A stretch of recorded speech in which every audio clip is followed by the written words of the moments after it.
मी पण नाही गेलो अजून सुट्टीला, तुम्ही लगेच जाऊन आले. हा चला बसा बसा पटकन. कसली ऑर्डर? अरे चहा ना, मग सर गेलेत ना, आणतील ना. कशात सर?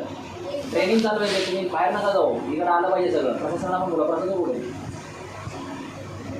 प्रशांत सर.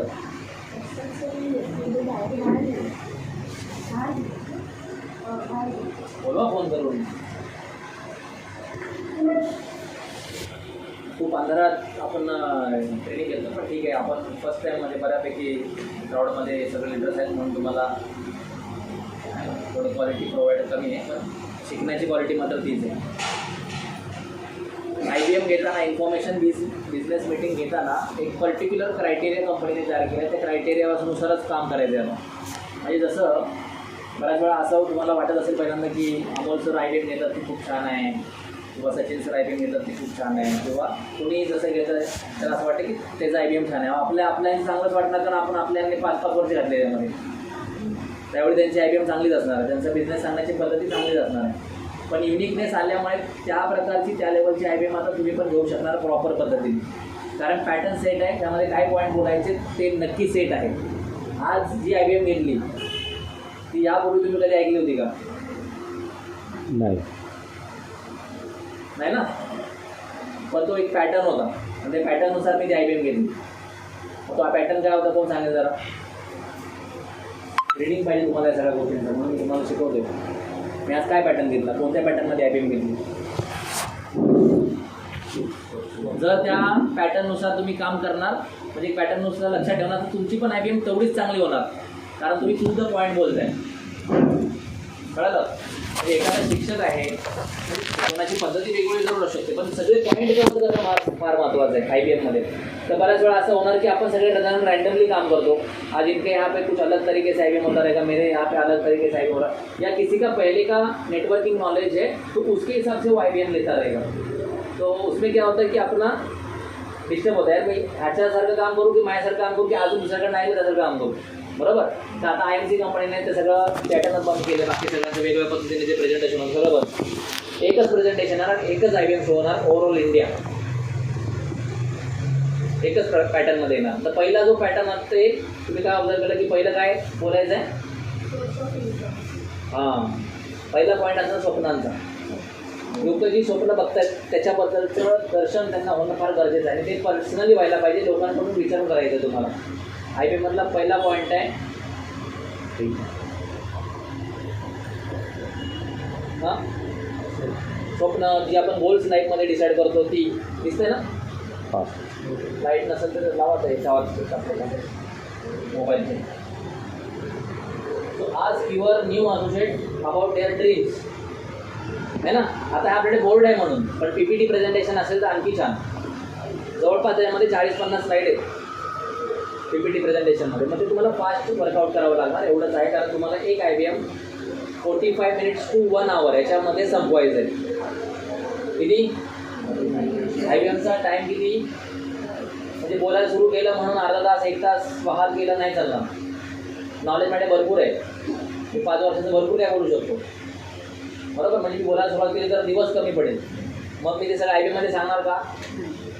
नाही. म्हणजे तुमच्याकडे जर नॉलेज असेल तरी ओव्हर बोलायचं नाही, कारण नवीन येणाऱ्या व्यक्तीला जर आपण असं काहीतरी वेगळं सांगायला लागलो तर त्याला वाटणार की किती डिफिकल्ट आहे सगळ्या गोष्टी.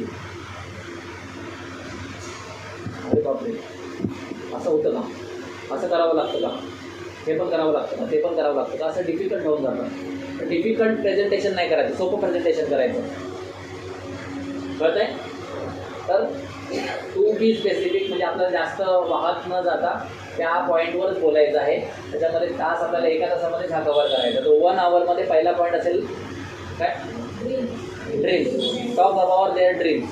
त्यांच्या ड्रीम्सविषयी बोला, कारण आपण स्वप्न विसरलेत आपल्या लाईफमध्ये. फेडअप आहोत आपण लाईफमध्ये ऑलरेडी. म्हणजे 30 वर्षामध्येच फेडअप आहोत. काही लोक 40-50 वर्षानंतर फेडअप झालेत, कारण ते मला वाटतं आपल्या काळाच्या अगोदर. आताच आम्ही फेडअप झालो. जसं त्याने सार्थकने सांगितलं, हा तर 20च वर्षाचा आहे. 20 वर्षामध्ये फेडअप झाला, जॉब कसा करू मी? बरोबर ना सार्थक? फेडअप म्हणजे त्रास होतो है ना, जॉबचा त्रास होतो आपला. जॉब त्रास होत होता. काही लोक बिझनेस करताना पण ते झालं किती रिस्क घेऊ मी. कितीतरी लोकांनी करोनाच्या काळामध्ये लाखोंचं नुकसान केले, लाखो थोडा करोडोचं नुकसान केले. बिझनेस टाकला आणि करोनाचा कोविड लॉकडाऊन बसला. हां होतच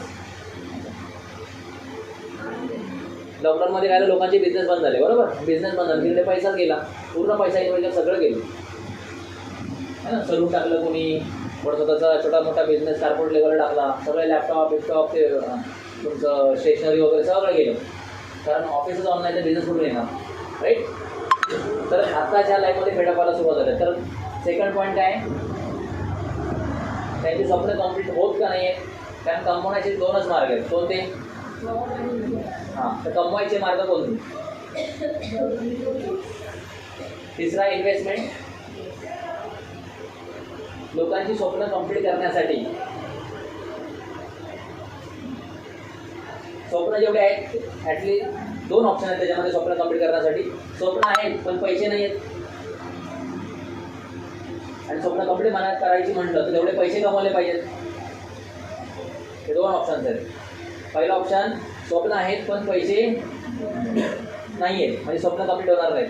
पण स्वप्न कंप्लीट करायचे तर पैशाचा इन्कम वाढवावा लागेल. मग दुसरा ऑप्शन बरोबर की पहिला ऑप्शन बरोबर? Second option. सेकंड ऑप्शनमध्ये आपल्याला इन्कम वाढवायचं. आणि इन्कम वाढवणं, हां बोला. हो हो हो थँक्यू. हो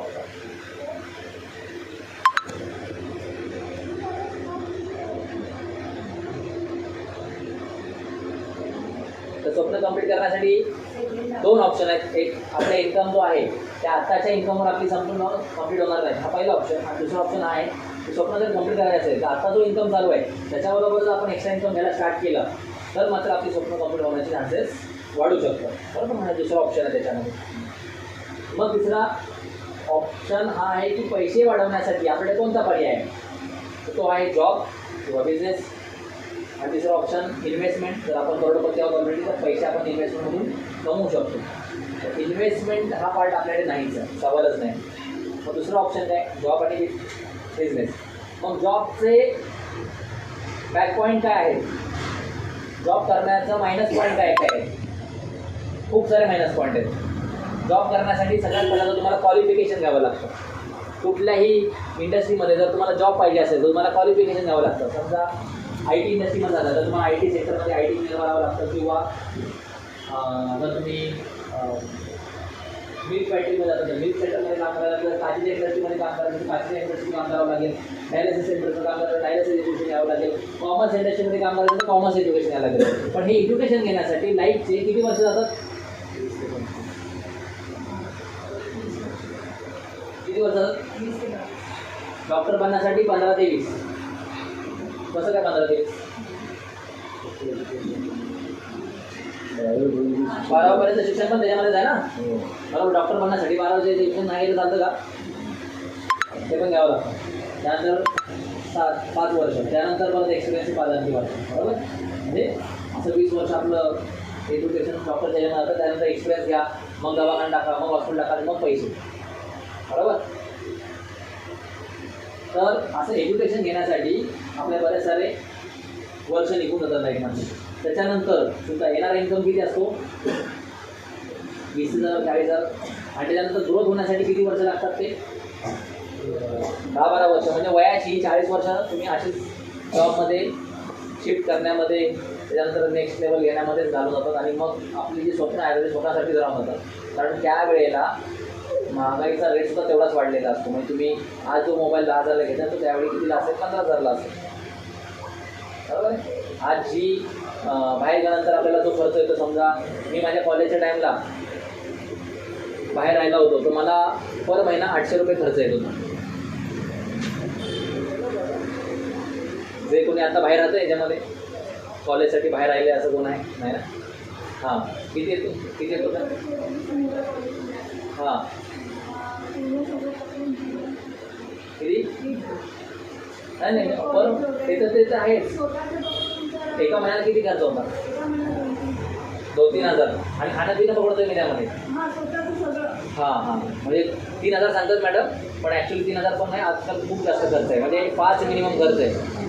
मिनिमम 5,000 खर्च आहे. म्हणजे तुमचं रेंट पकडा, तुम्हाला कदाचित हॉस्टेल फ्री असेल म्हणून असं बोलले असेल. अच्छा अच्छा हां. तर साधारण 5,000-1,000 खर्च आहे. जर तुम्ही हॉस्टेलला राहताय, ॲज अ मुलांना शिकवायला पाठवलं तर आहे एवढा खर्च आहे. तर मी 800 रुपयामध्ये गेला तर महागाईचा रेट किती वाढला विचार करा, आहे ना. तसंही मी गावात राहतो, नाही गावाच्या ठिकाणी कॉलेज होतं. मुंबईसारख्या किंवा पुण्यासारख्या ठिकाणी तुमचा रेट ऑफ लिव्हिंग जास्तच आहे. तर महागाईचा रेट जसा वाढतो तसा आपला इन्कम वाढतोय का जॉबमध्ये? नाही वाढत. म्हणजे तिकडे पण तुम्हाला तुमचं कम्प्लीट करणं फार मुश्किल आहे. हा झाला पहिला पॉईंट. त्यानंतर सेकंड पॉईंट आहे बिझनेस. बरोबर, जॉबमध्ये आपण आपली स्वप्न कम्प्लीट करू शकत नाही. मग सेकंड ऑप्शन आहे बिझनेस. बिझनेसमध्ये पण काय काय प्रॉब्लेम आहे, त्याच्यामध्ये पण तुम्हाला टाईम घालावा लागतो. क्वालिफिकेशन घ्या, 15-20 वर्ष त्यामध्ये पण आहे. सेकंड महत्त्वाची गोष्ट म्हणजे इन्व्हेस्टमेंट करावी लागते. भली मोठी इन्व्हेस्टमेंट करावी लागते. भली मोठी इन्व्हेस्टमेंट केल्यानंतर तुमचा प्रॉब्लेम काय, सगळं काम तुम्हालाच करायचं आहे. अजून पण सगळं काम तुम्हीच करा. आणि ते सगळं काम केल्यानंतर ही रिस्क आहे की आपण जेवढे पैसे लावले ते परत येणार आहेत की नाही माहीत पण नसतं. जर बंद पडला बिझनेस तर 100 बिझनेसपैकी आत्तापर्यंत सर्वे आहे 95% बिझनेस बंद पडतात. 5% बिझनेस कॅरी फॉरवर्ड होतो. असंच आहे, सर्वेच असं आहे. तुम्ही बघितलं असेल, तुम्ही आता बदलापूर ठिकाणी राहता तर अशी बरीच सारी दुकानं आहेत की चालू झाली, 4-5 वर्ष चालली पण आणि बंद पडली आणि परत दुसरं दुकान त्या ठिकाणी चालू झालं. असं बघितलं असेल, बघता की नाही बघत. काही स्पेसिफिकच दुकान आहे त्या दुकानामध्ये जे वर्षानुवर्ष आपण तिथे त्या ठिकाणीच बघतो. त्याच्यावरून ते आपण जागेचं एरियाचं नाव ठरवतो, त्या एरियाचं आहे ना. तर हे फार कमी वेळा होतं असं. तेच तो रेशो तुम्हाला मी सांगतो की 5 ते 10% फक्त बिझनेस आहेत जे त्या ठिकाणी राहून सक्सेस होतं, एकाच ठिकाणी राहून असं वगैरे.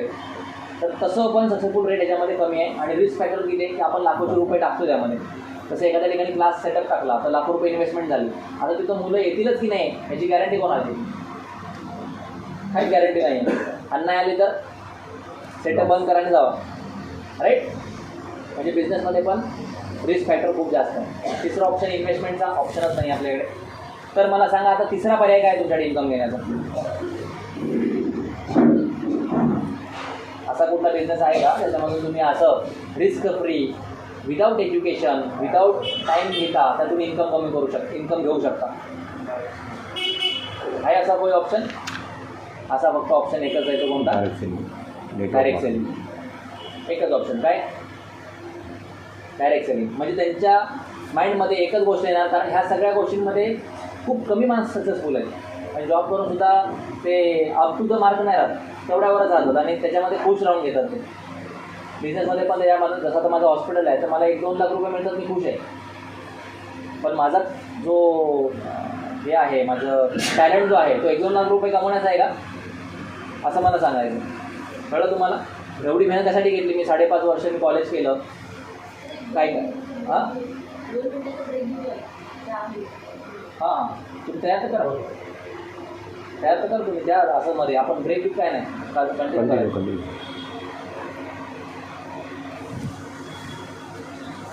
5.5 वर्ष मी मेहनत केली, त्यानंतर 7-8 वर्ष अजून हॉस्पिटलमध्ये इंटेन्सिव्ह प्रॅक्टिस केली आणि त्यानंतर 1-2 लाख रुपये येतात.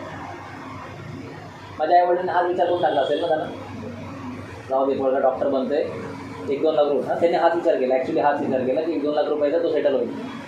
पण मग आपण जर हा विचार केला की आपलं लाईफ 1-2 लाख रुपयामध्ये सेटल करायचं आहे का, आणि आज 1-2 लाख रुपयाची व्हॅल्यू ठाण्यामध्ये काय आहे? गरीब माणसाची आहे. गरीब माणसाची व्हॅल्यू 1-2 लाख रुपये, गरीब माणसाची. रिझन 1-2 लाखांमध्ये तुम्ही रूमच घेऊ शकत नाही इन्कम असेल तर. तुम्ही मुंबईमध्ये राहता, विद्यापीठासारख्या ठिकाणी मला सांगा, एक 1 BHK फ्लॅट घ्यायचा असेल साधारण 70-80 लाख लागतात. आता माझा 1 लाख रुपयांचा जर इन्कम असेल तर 70-80 लाखाचा रूम घेण्यासाठी मला किती मशक्कत करावी लागेल विचार करा. 70-80 वर्ष आहेत का माझ्याकडे? वयाच्या 30व्या वर्षानंतर 70-80 लाख घ्यायचे, मला विचार करा. होऊ शकता? पॉसिबल. 2 लाख रुपये जरी कमवले, 3 लाख रुपये जरी कमवले, तरी पण मला 3 BHK फ्लॅट घ्यायला सुद्धा भरपूर विचार करावा लागेल, राईट आहे. हे बिझनेसची गोष्ट सांगतो तुम्हाला. जे मग अशी एक वेंगुर्लेकर म्हणून व्यक्ती होते, कोणी बोलवतं त्यांना? वेंगुर्लेकर होते ना मग अशी मागे होते, मागे नाही, माझ्या काही सगळ्या विश फुलफिल झाल्या आहेत असं काहीतरी बोलले ना. कोणाची कोणी बोलवते? हां, ते असं अर्धवट माइंडसेट तो लाईफमध्ये पुढची इच्छा नाही, त्याने ऑलरेडी कॉम्पन्सेट करून घेतले, बस मी एवढंच कमवणार. तसं मी मला पहिल्यांदा केलं होतं की 1 लाख 2 लाखमध्ये होऊन जाईल, पण असं काय होत नसतं. रिलेटिव्हवर वर्क करायला स्टार्ट करा. जर आज तुम्ही 1-2 लाख रुपयामध्ये खुश झाला ना, तुम्ही तुमच्या पोरांना गरिबीमध्ये सोडणार डायरेक्ट. गरिबीमध्ये सांगतो तुम्हाला मी. त्यांना त्यांच्या लाईफमध्ये गॅस खरेदी करताना पण विचार करावा लागेल त्यावेळी. आज आपण 1 लाख रुपये 1,000 रुपयाचा गॅस खरेदी करतो, विचार करा किती रुपयाचा? 1,000 रुपयाचा गॅस खरेदी करतो. यस, करतात ना सगळे लोक. महिन्याला एकदा लागतं ना. लहानपणी आपण 1,000 रुपये फ्युएलवर खर्च करत होतो का? नव्हतो. मग हा एक्स्ट्रा खर्च झाला की नाही आपला? तसं त्यांच्या लाईफमध्ये किती एक्स्ट्रा खर्च येतील हा विचार करा तुम्ही. आज किती टॅक्सेस वाढले? एवढे टॅक्सेस भरत होते का अगोदर लोक? नाही. GST आला, ह्यावाला त्यावाला. ऑलमोस्ट 30% इन्कम आपण फक्त टॅक्सेसमध्ये भरत असतो आपल्या. 30% इन्कम म्हणजे तुम्ही जर 20,000 कमवत आहे, 30% 20,000चे किती झाले? 6,000 रुपये तुम्ही GST मध्ये भरताय. हा विचार करा. 20,000 कमवता तरी पण सांगतोय. जर तुम्ही 5,000 कमवत असले 20% 30% गेलेले आहेत ऑलरेडी, कारण जे सर्व्हिस तुम्ही घेताय त्याचा टॅक्सेस जात आहेत.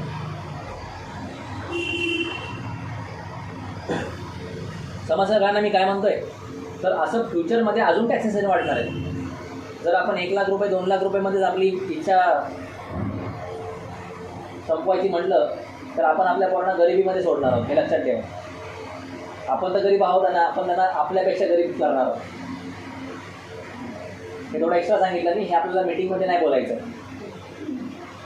हां, तर कधी कधी आपण एक्स्ट्रा सांगतो तसा प्रकार आहे, पण मीटिंगमध्ये आपल्याला 45 मिनिट्समध्येच कव्हर करायचं आहे. सो बिझनेसमध्ये त्या लेवलची ग्रोथ आपल्याला भेटत नाही.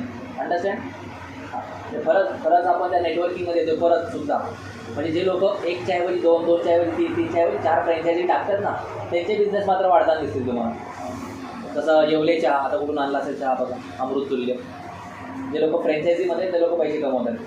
हा चहा आपण डब्ल्यूवर पिला तर 5 रुपये देताना आपण काकू करतो, 10 रुपये देताना आपण काकू करतो. पण हेच आपण एवढ्या चहा घेतला तर 15 रुपये देतो, 20 रुपये देतो, 25 रुपये देतो की नाही? प्रोफेशनल त्याला मानलं नाही आणि मोठ्या लेवलला बिझनेस करतो. नेटवर्किंगमध्ये बिझनेस करतो तो. नेटवर्क कसं आहे?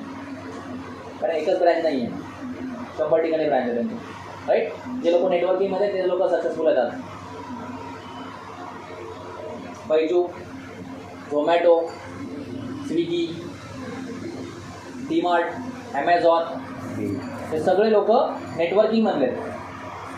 हे लोक नेटवर्क पसरवतात आपलं इंडियामध्ये, आउट ऑफ इंडिया, आणि म्हणूनच काय त्यांचा इन्कम त्या लेवल आहे. आणि आपण आपलं नेटवर्क पसरवायला लागतो. कशाला सांगू मी दुसऱ्याला? तो माझा ऐकतच नाही. लाज वाटते मला सांगायला. स्टॉलवर कसा उभं राहू, नवीन लोकांशी कसं बोलू. ते मोठे ह्याच्यामुळे झाले की त्यांना ह्या गोष्टींचं लाजबीज काय नव्हती. पहिली त्यावेळी सुरुवात झाली ना, त्यावेळी कोणी असं बोलत नाही की ऑनलाईन स्टडी पण कोण करेल. त्यावेळी त्यांनी सुरुवात केली, म्हणजे 26 वर्षामध्ये त्याने सुरुवात केली आणि साधारण 12 वर्षाचा पिरियड आला असेल या गोष्टीला. त्यावेळी लोकांना ऑनलाईन क्लासचं काहीही महत्त्व नव्हतं आणि लोकांचं हे म्हणणं होतं की कोणी ऑनलाईन कसं काय शिकेल. जर शिक्षकच समोर नाही तुमच्या तर मुलं कसं काय शिकणार. असा कन्सेप्ट डोक्यामध्ये बसणंच अवघड आहे, बरोबर ना. त्यावेळी त्याने क्लास सुरू केले आणि आज तो काय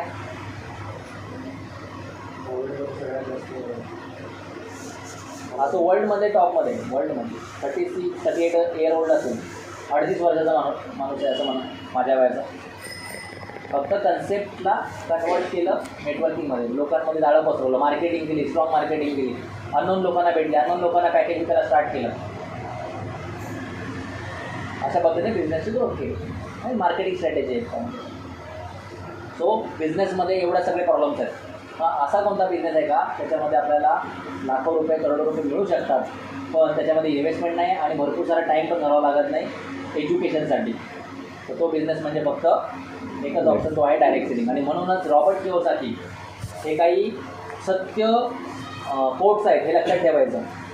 रॉबर्ट किओसाकी हे जगातले महान अर्थशास्त्रज्ञ आहेत. त्यांनी सांगितलं की 21व्या शतकातला सर्वात मोठा बिझनेस जर कोणता असेल तर तो आहे नेटवर्क मार्केटिंग.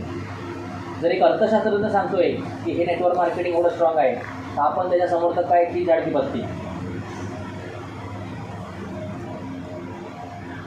दुसरा बिल गेट्स काय बोलला, जर मी कॉम्प्युटरमध्ये सक्सेसफुल नसतो आलो तर मी नेटवर्क मार्केटिंगच केलं असतं. विवेक बिंद्रा, जर मी ह्या यूट्यूबला वगैरे सक्सेसफुल नसतो आलो तर मी सुद्धा नेटवर्क मार्केटिंग करेन किंवा माझ्या पोरांना सुद्धा मी नेटवर्क मार्केटिंगच करायला लावेन. हे सगळ्या मोठ्या मोटिवेशन स्पीकरची वाक्य आहेत, जे सगळ्यांना आपल्या पोरांना पुढे टाकायला मग विचार करतात ते नेटवर्क मार्केटिंगमध्ये, कारण तिकडे ओव्हर पर्सनल डेव्हलपमेंट होते आणि पैसा पण मिळतो. तर नेटवर्क मार्केटिंगचं बेस सांगायचं तुम्हाला, म्हणजे डायरेक्ट सेलिंग कशामुळे तयार झाली. तर साधारण 125 वर्षापासून डायरेक्ट सेलिंग आहे, लोकांना माहीत नाही आहे. आपण म्हणतो आता आलं आहे का हे सगळं, नाही. 125 वर्षापासून डायरेक्ट सेलिंग इंडियामध्ये आहे. मग डायरेक्ट सेलिंगचा अर्थ सांगायचा आहे. जे तुम्ही आपण चेन दाखवतो ना, ती सगळ्यांना माहिती आहे. चेन दाखवतो ती कस्टमर, रिटेलर, होलसेलर, डिस्ट्रीब्युटर आणि मॅन्युफॅक्चरर, आणि मग त्याच्यामध्ये येणारे मेडिएटर्स आणि प्लस ॲडव्हर्टाईज. ट्रॅडिशनल पद्धतीने असा बिझनेस चालतो. आपला बिझनेस डायरेक्ट सेलिंग कसा असतो हे एक्सप्लेन करणं गरजेचं ना. एक्सप्लेन करण्यासाठी तो डायग्राम दाखवणं गरजेचं आहे. मग तुम्ही ती चेन एक्सप्रेस करा आणि मग आपण त्याच्या कोणत्या भागावर काम करतोय हे त्यांना सांगायचं. बाबा ह्या सगळ्या लोकांना आपण बायपास करतोय आणि आपण डायरेक्ट डिस्ट्रीब्युटरमध्ये बनणार आहोत, त्याच्याकडून तो जो काय फायदा आहे तो आपल्यामध्ये डिस्ट्रीब्यूट होणार आहे. हा डायरेक्ट सेलिंगचा बिझनेस झाला. कन्सेप्ट हा आहे. पैसा कुठून येतो, तिथून येतोय. 60% पैसे कुठून मिळाले तुम्हाला, त्या ठिकाणून मिळाले. 100 मधले 60 रुपयांना म्हणजे फार मोठी गोष्ट आहे ना. आतापर्यंत 60 रुपये घालवलेत आपण, कळलं की नाही कळलं. 60 रुपये बहुत बड़ी अमाउंट होती. मतलब 100 में अगर 60 रुपये हम लोग ने बचाया, मान के चलो अगर महीने का खर्चा 10,000 रुपये है तो हम लोग उसमें से कितना बचाए, 6,000. तो एक महीने में 6,000, 12 महीने के कितने हुए, 72. पैसा हम लोग कितने साल से करते आ रहे हैं, 30-40 साल से करते आ रहे हैं. 30-40 साल में कितना हुआ ये, 28 लाख में 1 रूम किचन 1 BHK इधर आ जाएगा. लेकिन एक्चुअली गलत गणित है. 28 लाख नहीं आएंगे. और कंपाउंड इंटरेस्ट में वो बहुत बड़ा अमाउंट बनता है और वो होता है 9 CR के आसपास, 9 करोड़. और वो हम लोग ने ऑलरेडी दे चुके हैं. इसलिए उन लोग के पास गाड़ी है ना. वो लोग किसके पैसे से गाड़ी का ले रहे हैं, अपने पैसे से ले रहे हैं. लोगों का पैसा इस्तेमाल करने का दिमाग होना चाहिए. आज कोई भी मुकेश अंबानी हो, टाटा हो, बिरला हो, कोई भी बिजनेसमैन खुद का पैसा जेब से निकाल के बिजनेस स्टार्ट करता है कि लोगों के पैसे से बिजनेस करता है, बताइए. लोगों के पैसा लोन उठाते ना वो बैंक से, नहीं उठाते. हां, म्हणजे पैसे टाकतात स्वतःचे. आपल्याचकडनं पैसे काढतात पहिली गोष्ट सगळ्यांना. नहीं, एक्चुअली क्या होता है, जब एक ब्रांड तैयार होता है, कोई भी कंपनी का एक ब्रांड होता है, धीरे धीरे उसका एक रिकॉर्ड बनता है, ट्रैक रिकॉर्ड बनता है. तो जब भी बड़े बड़े ब्रांड तैयार होना चालू होते हैं ना, तो कोई भी कंपनी आसानी से ब्रांड का जो कैपिटल है वो कैपिटल का 80% तक लोन सैंक्शन कर सकते हैं. अगर कोई नया प्रोजेक्ट डालना होगा तो 100% भी मिलेगा उसको, क्योंकि उसका ब्रांड बहुत बड़ा है.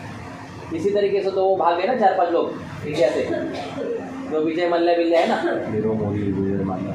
हाँ, ये सब भाग कैसे गए, उनको इतना बड़ा लोन कैसे मिला, क्योंकि उनकी इंडस्ट्री उससे भी बड़ी थी, तभी उन्होंने लोन उठाया और भाग गए. ऐसा ही लॉजिक है उसके पीछे ना. तो हाँ, तो उन लोग को लोन क्यों मिलता है, उनका ये बड़ा है. लेकिन लोन मिलता है मतलब किधर से आया, पैसा किधर से आया, अपनी जेब से गया. अपनी जेब से. लोगों का पैसा है ना, वो बैंक में पड़ा हुआ किसका पैसा है, लोगों का पैसा है. तो लोगों का पैसा उधर गया हुआ है, तो दूसरे के पैसे से वो इनकम करते हैं. हमारे नेटवर्क इंडस्ट्री में क्या होता है, थोड़ा एलटीएस का पार्ट आ गया, ये अपना आई बैंक का पार्ट नहीं है. हमारे इंडस्ट्री में क्या होता है, यही होता है. हम लोग लोगों का पैसा यूज़ कर रहे हैं हमारा बिल्डअप करने के लिए, समझ पाया.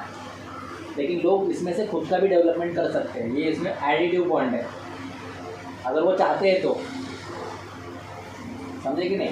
यहाँ पे मैं किसी को कंपल्सन नहीं कर सकता कि तुमको ये बिज़नेस करना ही है, ये तुम्हारी चॉइस है, बराबर. मैं मेरे चॉइस से इस बिज़नेस को चॉइस कर रहा हूँ और आगे भी बढ़ रहा हूँ, तो आपकी भी चॉइस है इसमें. आपको बिज़नेस करना भी है और बढ़ना भी है, तो आपकी चॉइस है वो. लेकिन मैं पैसा किसका इस्तेमाल कर रहा हूँ, सबका है ना. ये नेटवर्क मार्केटिंग की बहुत बड़ी ताकत है वो, है ना. सबके पास से पैसा आता है मेरे को, है ना.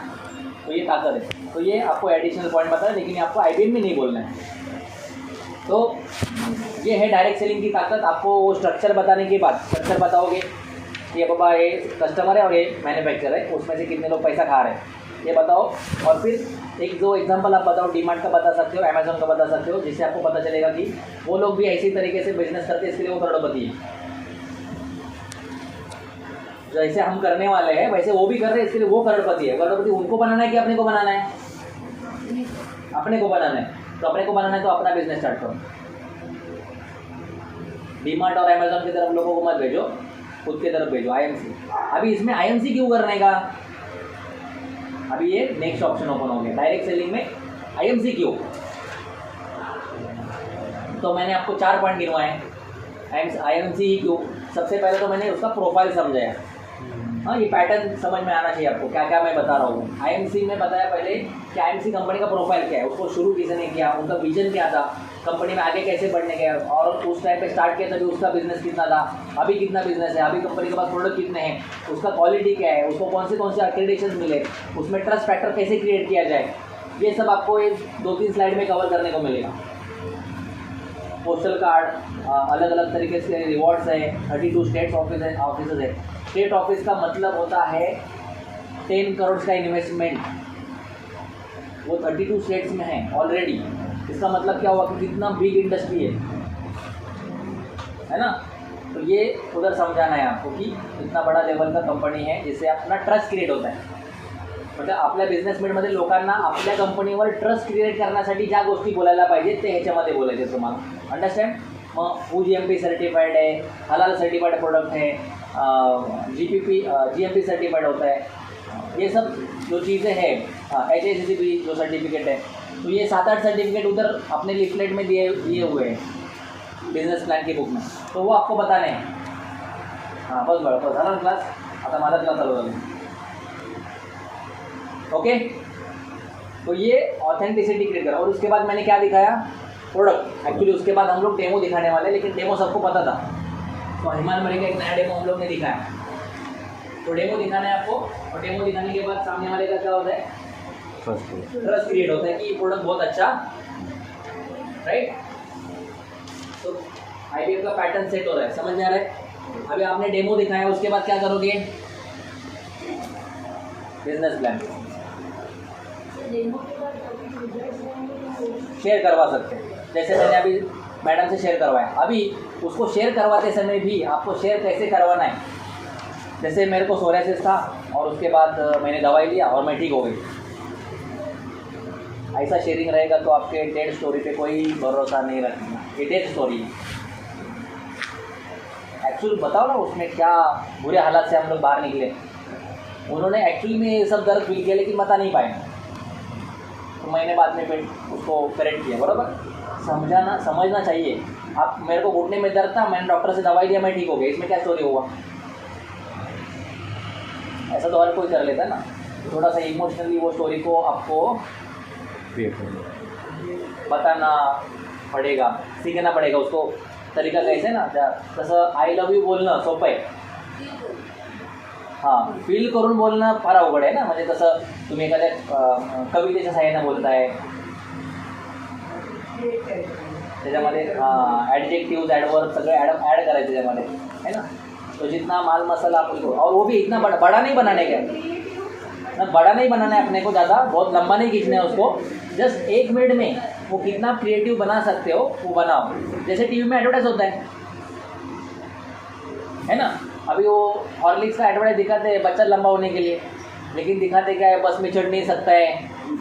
तो फील होता है ना बाकी सब लोग, अरे मेरा बच्चा भी नहीं चढ़ पाता है, तो कनेक्ट कर देगा, अरे मेरा बच्चा भी चढ़ नहीं पाता है मतलब मेरे बच्चे का हाइट कम है। ये नहीं सोचते कि हाइट ज़्यादा है बस का।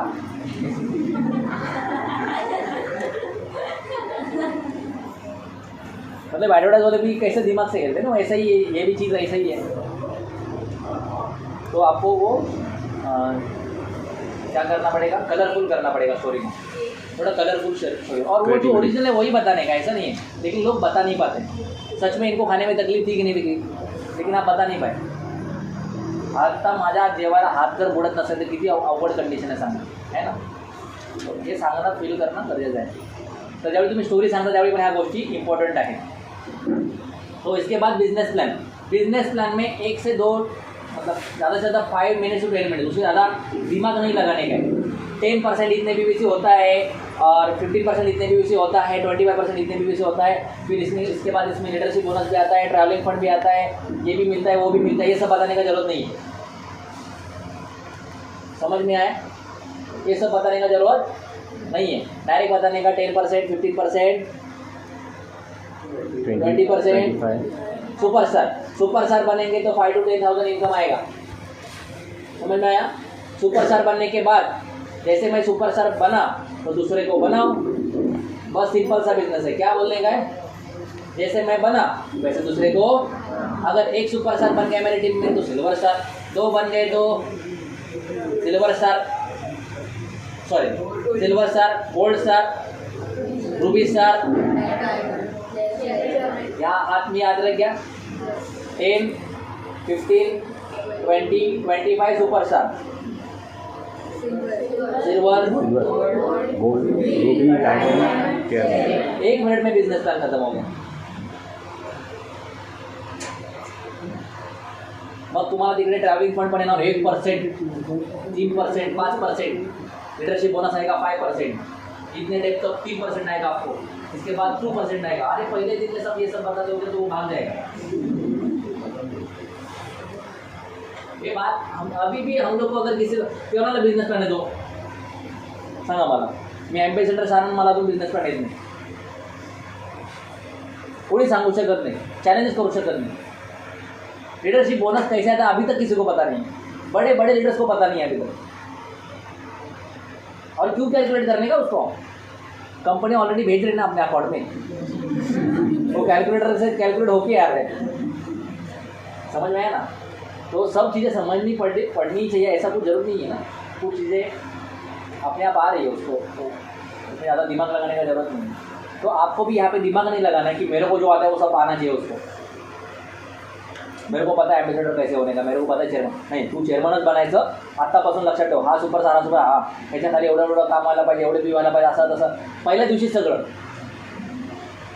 ऐसा चालू कर देते तो भाई इतना डिफिकल्ट है क्या, फिर देखते सोचते कैसा करने का।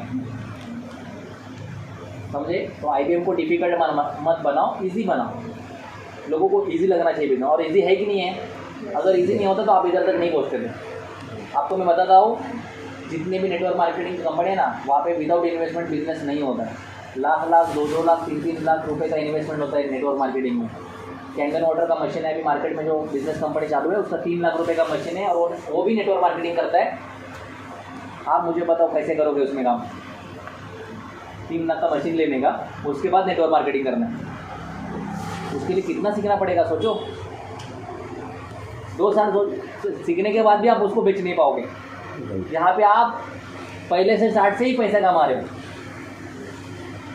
कुछ सीखा नहीं, कुछ नहीं, इसलिए रैंडम काम हो रहा है, इसलिए अप एंड डाउन काम हो रहा है। इसको सीखना बहुत ज़रूरी है, बहुत किस तरीके से अपने को इसको पैटर्न मिलाना है उसको सीखना बहुत ज़रूरी है। इसलिए ट्रेनिंग मीटिंग हम लोग हमेशा रखते हैं। और आज तक का सबसे अच्छा और बढ़िया ट्रेनिंग जो आपने लिया है, मैंने तो बहुत लिया है, लेकिन आपने जो लिया था ना वो सबसे अच्छा ट्रेनिंग शिरडी में वाला, एकदम एजुकेशन ट्रेनिंग था वो, टू द बेसिक्स। मुझे अपने को आने के बाद करना क्या है वो शिरडी में बताया गया।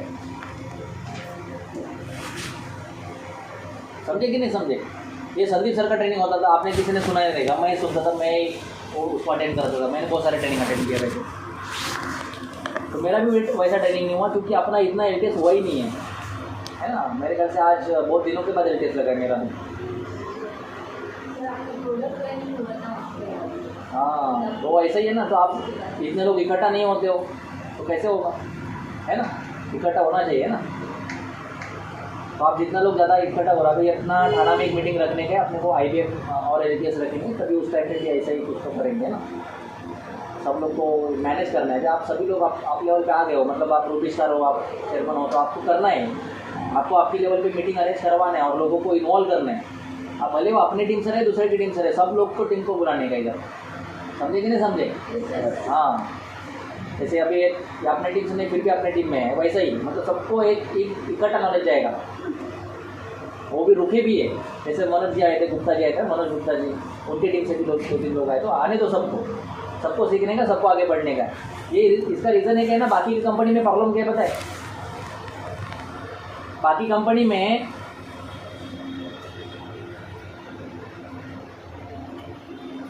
एक अच्छा बात यह है कि लोग एक दूसरे का पैर नहीं खींचते। आईएमसी कंपनी में ये सब ज़्यादा होता है, सबको आगे बढ़ना है ना, एक दूसरे का पैर खिंचाई वगैरह सब कुछ होता है। तो आपने को इधर फैमिली की तरह सबको आगे बढ़ाना है, तभी जाके हम सभी लोग आगे बढ़ पाएंगे। बाकी की नेटवर्क मार्केटिंग में ये होता है, इसके लिए नेटवर्क इंडस्ट्री का नाम खराब है, इसका लेक उधर, उधर का लेक इधर, ऐसा। तो आपने को उधर ऐसा नहीं करना है, एक अच्छा कल्चर क्रिएट करना है जिससे अपने कंपनी का नाम आगे बढ़े। कंपनी का नाम आगे बढ़ेगा तो अल्टीमेटली अपना नाम आगे बढ़ेगा, अल्टीमेटली लोग अपने पास आएंगे। और वो लोग वॉच करते हैं अपने को किस तरीके से बिजनेस कर रहे हैं। फेसबुक पे आप दिखते हो तो आपके आजू बाजू वाले फ्रेंड्स ये सब लोग भी देखते हैं ना किस तरीके से बिजनेस चल रहा है उन लोग का। मतलब आज मैं कल एक कॉन्फ्रेंस में था, डॉक्टर कॉन्फ्रेंस में था, एक एग्जाम्पल के तौर पे बता रहा हूँ। 5 साल से मैं उसी कमेटी में हूँ, उसी एसोसिएशन के साथ काम भी कर रहा हूँ, लेकिन कभी एंकरिंग का रोल नहीं दिया था। कल फर्स्ट टाइम मेरे को एंकरिंग का रोल दिया इतने सालों के बाद, और वो भी मैंने पूछा नहीं और मैं किसी मीटिंग में प्रेजेंट भी नहीं रहता था। डायरेक्ट कॉल आया कि बाबा इस मीटिंग में तुमको एंकरिंग करना है। एंकरिंग करना है मतलब बहुत बड़ा जॉब हुआ। एक डॉक्टर की कॉन्फ्रेंस में एंकरिंग का जॉब करना मतलब बहुत बड़ा काम हुआ। वहाँ पे कुछ भी उल्टा सीधा नहीं बोल सकते हम लोग, जोक भी नहीं मार सकते, कुछ नहीं कर, एकदम आपको हाई लेवल पे बात करना पड़ता है, टू द पॉइंट, और एकदम क्या बोलते हैं उसको, एकदम आपको बराबर आर्ट वर्क करना पड़ता है। तो ये डायरेक्टली मेरे को अपॉर्चुनिटी मिला। क्यों? उन्होंने 5 साल देखा, अरे बंदा एक ही कंपनी में जुड़ा हुआ है, एक ही कंपनी में अच्छे से काम कर रहा है, और फोटो भी दिख रहे हैं ना मेरे फेसबुक पे, इधर मीटिंग लिया, उधर मीटिंग लिया, ऐसा हुआ वैसा हुआ, इसके वजह से मिला। तो आपको भी लोग वॉच कर रहे हैं, आपको भी आपके दोस्त वॉच कर रहे हैं। और जैसे मी सोलकर जर तुमचा टी शर्ट आणि शर्टमध्ये गेला आणि टायमध्ये गेला तर काय बोलणार त्याचे मित्र? तसं अनिरुद्ध आता शर्ट आणि टायमध्ये आहे तर काय बोलणार मित्र? काहीतरी चांगलं चाललंय त्या लाईफमध्ये. आता साहिल त्याच्या घरामध्ये जातो किंवा बाहेर फिरायला जातो मित्रांमध्ये, इंजिनियर लोक आहेत सगळी, सगळं टी शर्ट आणि हाफ पॅन्टवरच फिरत असेल ते लोक. हां, ते फाटलेले पॅन्ट आणि उडलेले केस, बरोबर ना? असंच काहीतरी लाईफमध्ये चालू असेल ना, तर तो वेगळा दिसतोय ना त्याच्यामध्ये. तर लोक काहीतरी चांगलं विचारणार ना, त्यावेळी सगळ्यात पहिलं साईज ॲडवाइस घेणार. तो यहाँ पे अपना बिजनेस प्लान खत्म होने के बाद बाकी का अपन रिकग्निशन करते हैं, वैसे ही करने का, समझ में आया? एडिफिकेशन आज जो किया वापस गलती है. क्या किया गलती मॅडम? आता तुम्ही एडिफाय केलं, काय केलं एडिफाय? हां, कोणाला इंट्रोड्यूस करून दिली तुम्हाला? अरे इथं होते ना सोनाली कोर मॅडमचे काय, उमेश सिंग. हां, काय इंट्रोड्यूस करून दिलं? हाँ, उभरा उभरा आ जाओ उमेश सिंह, आ जाओ. हाँ, प्रैक्टिकल देखते हैं एक छोटा सा, क्या करते हैं हम लोग mistake, biggest mistake in industry. एक प्रैक्टिकल क्यों दिखा रहा हूँ? क्योंकि आप आईबीएम मीटिंग होने के बाद क्या होने वाला है, जैसे आपके सीनियर आपके आजू बाजू में आएंगे तो क्या बोलेंगे, ये हमारे सीनियर है वगैरह वगैरह, और हम लोग इंट्रोड्यूस कराते हैं ना हमारे अपलाइन को. तो अपलाइन को इंट्रोड्यूस करने में सबसे बड़ी मिस्टेक होती है अपनी, वो अभी इधर दिखेगी आपको, देखो. हाँ बोलो, क्या किया था आपने? हाँ, उन्होंने बताया कि नहीं आप बताओ, आपने क्या बोला था? आपने क्या बोला था वो बताने का? मैंने बोला था कि ये बहुत बिजी है, हाँ, फुल डे बिजी थे. वैसे उनको मैंने रिक्वेस्ट किया था कि टाइम निकाल के आएंगे. वो बहुत बिजी रहते हैं अपने शेड्यूल में, वैसे वैसे करके आए इधर, ऐसे बोला था ना. बिजी थे. अभी इसमें एडिफिकेशन में क्या गलत हुआ है बताओ मेरे को? ये एडिफिकेशन बोलते हैं इसको, इस वर्ड को एडिफिकेशन बोलते हैं कि हम लोग किसी को इंट्रोड्यूस करा रहे हैं अपने सीनियर के सामने, तो उसको बोलते हैं एडिफिकेशन. तो एडिफिकेशन में क्या गलत हुआ बताओ? सबसे पहले तो बताना चाहिए था जो स्पीकर आ रहे हैं उनके बारे में बोलना चाहिए था कि ये इनका टाइम मिलता नहीं है और बहुत मुश्किल से आप ही का टाइम मिला है, तो आप आ जाइए. और दूसरी बात, जब भी वो सामने से कन्वर्सेशन उनको पूछा गया तो उन्होंने सीधे सीधे बोला कि मनोज ने मुझे लेके आया. मतलब एक रिस्पेक्ट नहीं है उससे, उनके खिलाफ ही उनके उनके दिल में उनके लिए रिस्पेक्ट नहीं था उसका। ठीक है, और कोई बताना चाहिए डिपेंड राइट करता पॉइंट है, है। डिपेंड करता है कि कितना उनका क्या रिलेशन है वहाँ पे, ठीक है ना। लेकिन कहीं जो फील्ड में है वो, अगर वो फील्ड से रिलेट करते किसी को इंट्रोड्यूस करा रहा है वो बंदा सामने से, तो कम से कम उसका रिस्पेक्ट रखना चाहिए। ठीक है, बहुत बढ़िया पॉइंट, ताली होनी चाहिए, ताली समाज में आना चाहिए। समोरचे आपल्याबरोबर जे असिस्टंट आलेले असतात तर त्यांच्यापेक्षा आपले सिनियरचा वेळ किती महत्त्वाचा आणि ते किती बिझी आहेत हे त्यांना पटवून दिलं. बरोबर आहे. तर अजून मला कमेंट्स करायचे. दोघं लोकांना थोडं म्हटलं काय एड्युकेशन काय ते प्रत्येकाने सांगायचं काय रसोई काय.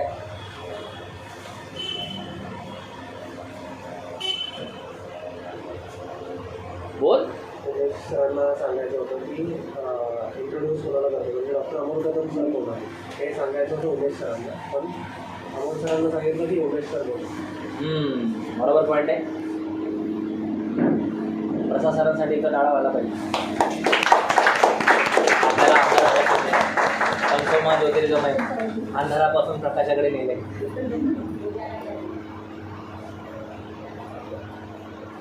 उमेश सिंग आहे तू, कुठं झाला तू बोलतोस काय? हां बोल. हां त्यांनी म्हणजे समोरच्याची मग त्याला त्यांनी बोललं ना तो बिझी वगैरे आहे, तर त्याला असं वाटलं की मी मोठा आहे असं, मग तो शिकण्याच्या माइंडसेटमध्ये नसतो.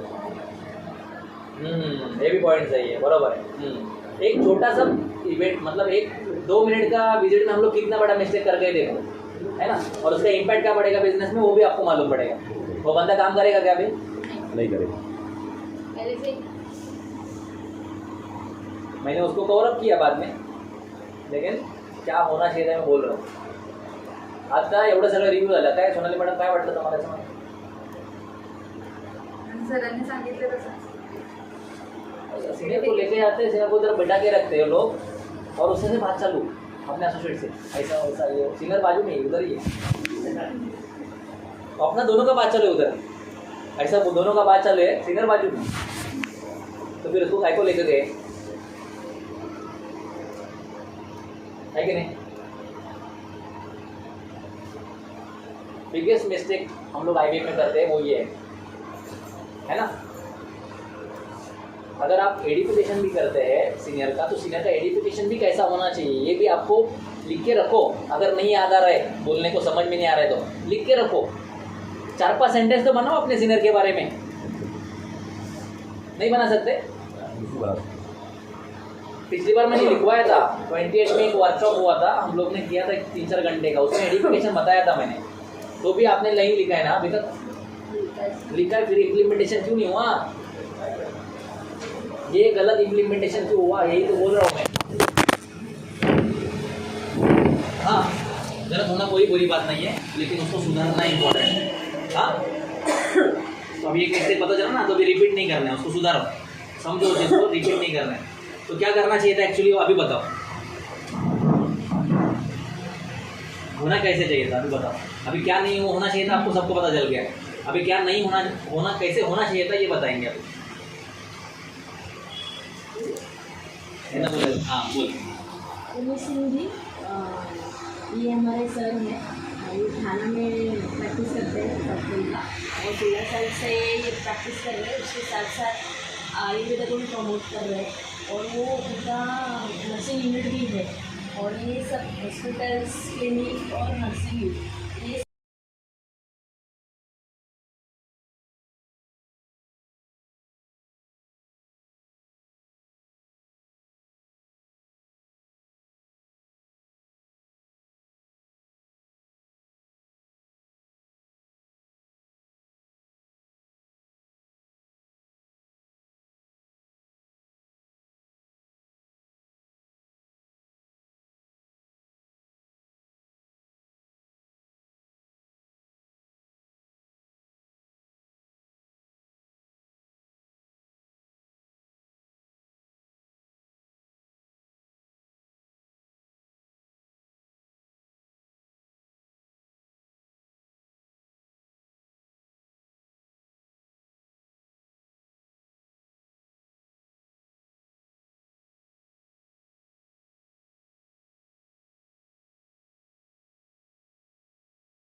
यही बात है।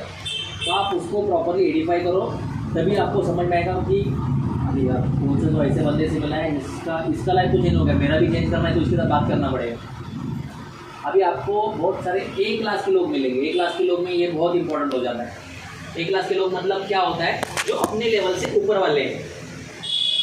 समझे कि नहीं समझे? अगर समझो मैं एक सर्टन कैटेगरी में काम करता हूँ, डॉक्टर हूँ मैं, तो अगर मैं एक डिग्री डॉक्टर हूँ, मतलब BMS मेरा डिग्री है, तब मेरे को MD डॉक्टर से मिलना है, तो मेरे से ऊपर का क्लास हो गया हो। समझ में आपको? मेरे से ऊपर का क्लास, या कोई क्लास 1 ऑफिसर या कोई पॉलिटिशियन हायर अथॉरिटी का, तो अगर जब भी उनसे बात करना है, ये मेरे से एक्चुअली पोस्ट में बड़े हैं, लेकिन अगर एडिफिकेशन उस तरीके से किया,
आज एक मीटिंग में मिले, कल दूसरे मीटिंग में मिले, परसों तीसरे मीटिंग में मिले, तो ट्रस्ट बिल्डअप और बढ़ेगा। क्योंकि आज मेरे को जो बंदा रिस्पेक्ट दे रहा है, वैसे 2-4 और भी दे रहे हैं। हाँ, ये बंदे में कुछ तो है, ऐसा लगता है ना, तो लोग अपने आप खड़े होकर डाली बजाएंगे, बोलना नहीं पड़ेगा।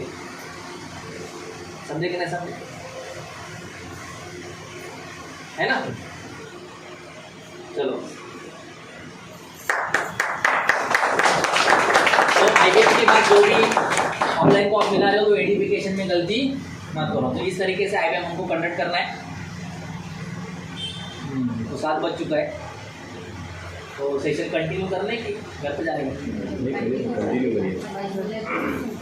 हाँ हाँ, वो तो है, बरोबर है। और IBM का जो पैटर्न है, थोड़ा सा वापस पढ़ो, रीड करो। रीड करने के बाद जो बेसिक कोर है अपने को पता है, अभी इस मीटिंग में हम लोग सीख के आए, लेकिन अभी तक मेरे को किसका भी चार्ट नहीं आया पर्सनली। सोनाली मैडम का है और पल्लवी मैडम का है। जो बेसिक चार्ट है, जो मैंने लिस्टिंग करने को बोला था प्रॉपर, काय अनिरुद्ध कुठं आहे, चार्ट कुठं आहे, अर्धा बिर्धा असं जेवढं तर पाठवा सांगितलं होतं मी. तुझं कुठे चार्ट? थोडंच मग ते पाठवणार कोण फोटो काढून मला? कुठे चार्ट, कुठे लिस्ट, कुठे किती बनवले ते सांग मला, किती बनवले लिस्ट? और हमको क्या बनने का है? चेयरमन. किती अशी सर, किती चार्ट बनवला? पाठवलं का नहीं? अरे 10 भी बनाए तो भी भेजने का था, मैंने बोला था, बोला था कि नहीं? बूंद बूंद से शुरुआत होती है। आप 500 का सोचोगे तो 100 तो बना पाओगे, 100 नहीं तो 10 तो बना पाओगे कि नहीं? उतना से स्टार्ट करोगे तो भी आपको कॉन्फिडेंस आना चालू हो जाएगा कि मैं अननोन कंटेंट में भी प्रॉस्पेक्टिंग कर सकता हूँ। ये सीखने का बिजनेस है ना, सीखते सीखते जाओगे तभी। अभी एडिफिकेशन वाला पार्ट पहले भी हुआ था, तो अभी मिस्टेक हुआ, तो वापस नेक्स्ट टाइम करते समय ये मिस्टेक नहीं होगा, है ना? समझ में आया? हाँ, ये चीज़ों को समझो। अभी जैसे मैंने ये एक बार किया है, ऐसा एडिफिकेशन मैंने 20 से 25 बार खाली सीखा है, तभी जाके मेरे को समझ में आ रहा है कि ऐसे बोलना चाहिए, ऐसे नहीं बोलना चाहिए। और अभी बात भी वैसे ही करता हूँ। अभी मेरे को किसी अपलाइन को दिखाना नहीं पड़ता है, वो अलग पार्ट है, क्योंकि मेरे टाइम पे पहले थे, अभी नहीं है कोई। अभी डायरेक्ट अजय शर्मा जी है ना, वो मेरे को एडिफाई कर रहे हैं, उसको लगता नहीं, लेकिन मैं पहले ऐसे एडिफाई करता था।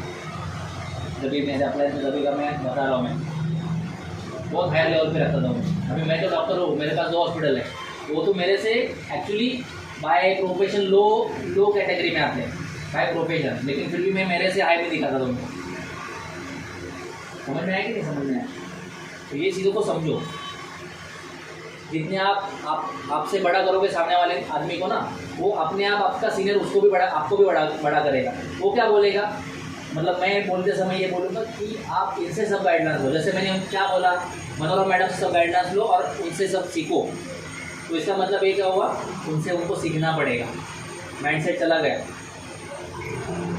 नहीं तो लोगों को क्या लगता है, मेरे से कुछ तो काम निकालने का, इसके लिए सब कुछ कर रहे हैं। इधर हम लोग किसी से काम नहीं निकलवा रहे, उसको नया ज़िंदगी दे रहे। देने के भाव से बिजनेस को दो, भीख मत मांगो उनसे। हम लोग कोई भीख नहीं दे रहे किसको, हम लोग भीख नहीं ले रहे किससे। वो आया तो आया, नहीं तो नेक्स्ट। तेरा ज़िंदगी बदलना है तो तुझे बदलना है, मुझे नहीं। समझे कि नहीं? तो देने के भाव से बिजनेस को दो। आपका एटीट्यूड वैसे रहना चाहिए, देने के भाव का। इतना तो लिखो ना, इतना तो तुलसी ले लो ना, इतना तो पाउडर ले लो ना, डेंटल क्रीम तो एटलीस्ट ले लो। ये सब भीख मांगने वाला प्रकार हुआ। लेने का तो लेगा। हम लोग ने डेमो दिखाने का काम किया, हम लोग कैसे परफेक्ट होंगे उस पर कॉन्सेंट्रेट करो। लेने का है तो फ्रेंचाइजी, अरे आउटलेट, बस इसी पे कॉन्सेंट्रेट करने का। आपको अच्छे लेवल के लोग मिलेंगे और आपका बिजनेस भी अच्छे लेवल पे ही बढ़ेगा। राइट? लिस्ट संध्याकाळी आली पाहिजे। प्रशांत सरांची हेल्प घ्या। हां, लिस्ट तयार करायला सुरुवात करायची। काय अवघड काम नाही, फक्त मोबाईल काढायचा आणि नंबर लिहायला घ्यायचे। नाव नंबर एवढं दिलं तरी खूप झालं। ओके, सगळ्याजण पाठवतील लिस्ट मला संध्याकाळी। हाँ, होमवर्क भेटेल ना सगळ्यांकडून? अभी हम लोग एक्चुअली इसको नेटवर्क मार्केटिंग की तरह ही करेंगे। आज तक हम लोग ने बहुत रैंडमली काम किया है, तो अभी रैंडमली काम नहीं होगा, अभी एकदम प्रोफेशनल काम होगा, है ना? तो प्रोफेशन में सबसे पहले दिया था लिस्ट, कैनोपी पे कैसे खड़े रहने का, उसका सब रूल्स एंड रेगुलेशन प्रॉपरली देखने का, समझने का। कोई भी काम ऐसे रैंडमली काम नहीं करने का। हाँ, प्रोफेशनलिज्म की तरफ भागो जरा। हाँ हाँ, वो लिस्ट बनाएंगे, पहला ये तो कर रहे हैं। एक तो काम बताया था वो भी नहीं किया है, इसलिए कंपनी ने पहला IBM में पॉइंट डाला है सपना। जैसे इनको पूछा तो वे क्या बोले, घर लेना है मेरे को, तो घर एक गोल हो गया मेरा। ये बिजनेस को स्टार्ट क्यों कर रहा हूँ मैं, घर लेना है इसके लिए। और जब कभी भी वो पीछे पड़ेगा, मतलब पीछे रह जाएगा, तो हम लोग उसको याद दिलाएंगे तूने बिजनेस क्यों ज्वाइन किया था, घर लेने के लिए। तो अभी वो सपना गया क्या तेरा, खत्म हो गया क्या? नहीं, सपना कभी खत्म नहीं होता, वो अपने मन में रहता है, लेकिन हम लोग काम नहीं कर पाते उससे, उस तरीके से काम नहीं करवा पाते, इसलिए वो फेडअप होता है। तो इसके लिए सपने से शुरुआत करना है, सपना ही अपना गोल है। अगर गाड़ी लेनी है मेरे को, तो गाड़ी एक सपना हो गया ना। तो गाड़ी लेना है तो उसके लिए मैं IMC में काम कर रहा हूँ ना, तो गाड़ी लेने के लिए मेरे को 1 लाख रुपए चाहिए, तो 1 लाख रुपए कमाने के लिए जिद करके मेरे को काम करना पड़ेगा। कोई मैं बोल रहा हूँ या कोई अपलाइन बोल रहा है, इसके लिए नहीं। आपके अपलाइन नहीं मैडम है ना, अभी वो भी गाड़ी ले रहे हैं, बताया नहीं उन्होंने, खुद कैसे काम करेंगे। देखो, समझे कि नहीं समझे? हाँ, तो ऐसा सपने से आपको IBM स्टार्ट क्यों करना है, क्योंकि बाद में जब वो थोड़ा ढीला पड़ जाते हैं ना, तो उनको उनका सपना याद दिलाओ। इस सपने के लिए तुम लोग ने IMC ज्वाइन किया था, और वो लोग अभी भी सपना कंप्लीट कर रहे हैं इस बिजनेस में। तो आपका क्यों नहीं हो रहा है, क्योंकि आपने लिस्ट नहीं बनवाया है। तो आप उसको याद दिलवा सकते हो कि लिस्ट करो वापस, मैं वापस आपके साथ काम करना स्टार्ट करता हूँ, और उसको भरोसा दिलाओ कि हम लोग साथ मिलकर सबका सपना कंप्लीट करेंगे। राइट? ये किसी को फंसाने का बिजनेस नहीं, या चेन मार्केटिंग नहीं, या इन्वेस्टमेंट मार्केटिंग नहीं, कुछ नहीं है। एक प्रॉपर बिजनेस है और उसको इसी तरीके से करना है।